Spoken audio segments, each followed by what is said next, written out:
មានពេលជាច្រើនកូនចង់ប្រាប់តែគ្មានណាកើ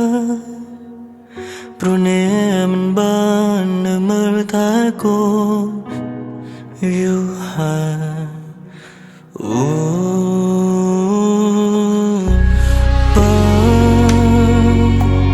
ពេលខ្លះកូនเป็นជាច្រណែនគ្រប់គ្នាមានបាហើយគឺជាជំហរគ្រួសារមានបាណែនាំផ្លូវតែពេលនេះបាកំពុងតែនៅទីណាអូតើកូនធ្វើបានអូឬណែមានឲ្យបាក៏ចិនទេ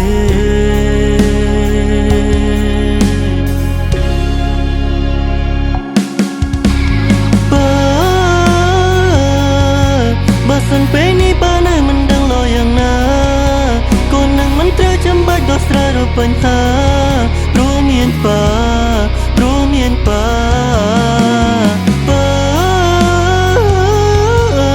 បើលឺតែសម្រែកទឹកភ្នែកដល់ឯកាមិនថាបើលឺឬក៏មិនលឺកូនវាចាតែកូនចង់ប្រាប់បាថានឹកបាខ្លាំងណា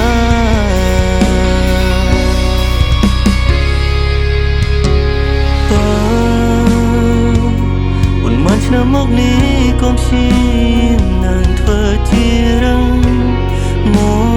កប៉ុន្តែមកតើឯងព្រមមិននៅឆ្ងាយមានតែសួរទ្រង់ព្រោះចង់ឃើញប៉ានឹងមកមានមកតនឹងភាចង់ពូកូតើកូនធ្វើបានល្អ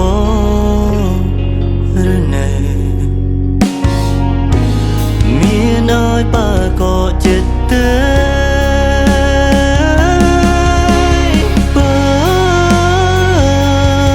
បើសិនពេលនេះបានៅមិនដឹងលោយ៉ាងណាកូននឹងមិនត្រូវចាំបាច់ដោះស្រាយរកបញ្ហាព្រោះមានបា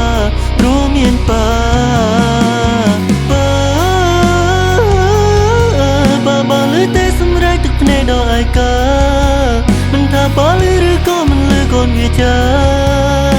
តែកូនចង់ប្រាប់បាថានឹកបាខ្លាំងណាស់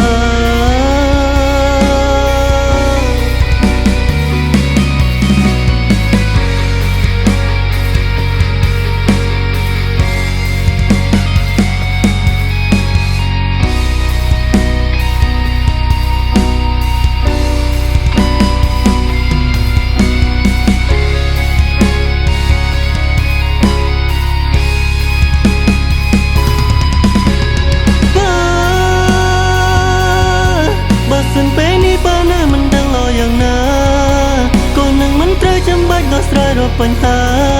ព្រោះមានបា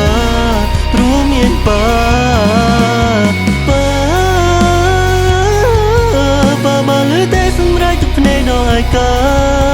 មិនថាបើលឺឬក៏មិនលឺកូនវាចា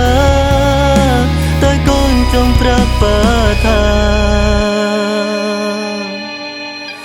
នឹកបាខ្លាំងណាស់